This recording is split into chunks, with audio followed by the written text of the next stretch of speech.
নমস্কার বন্ধুগণ, আমি রঞ্জিতা বলছি। যোগা আমি ছোটবেলা থেকেই ভালোবাসি। স্কুল লাইফ থেকে যখন থেকে যোগা শিখেছি তখন থেকেই আমার যোগা খুব ভালো লাগে।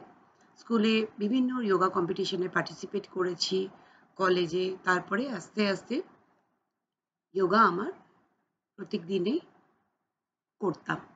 বিয়ের পরেও আমার হাজব্যান্ড, আমার ছেলে, মেয়ে সবাই আমরা হেলথ কনসিয়াস। লকডাউনে যখন চারিদিকে হাহাকার, তখন আমি নেবারহুডে আমার যোগা ক্লাসেস নিই চ্যারিটি বেসিসে।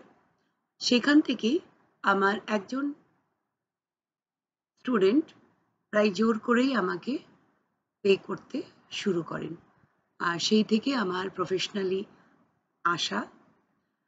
আর আমি সেটা তার জন্যে প্রচণ্ড সার্টিফিকেশন নিয়েছি। আর এইচএসএস কমিউনিটিতে জুড়েছি স্ক্রল করতে করতে। ওনার বক্তব্য প্রচণ্ড ভালো লেগেছে। দুনিয়ার জন্য কিছু করার স্বপ্ন, অনেকজনকে সেবা করার স্বপ্ন, এই স্বপ্নটা কোথাও একটা আমার স্বপ্নের সাথে মেলাতে পেরেছি। যার জন্যই আমি এইচএসএস কমিউনিটির সাথে জুড়েছি। আমি নিজে সুস্থ আছি। আমি চাই যে সবাইকে আমি সুস্থ রাখি। ধন্যবাদ।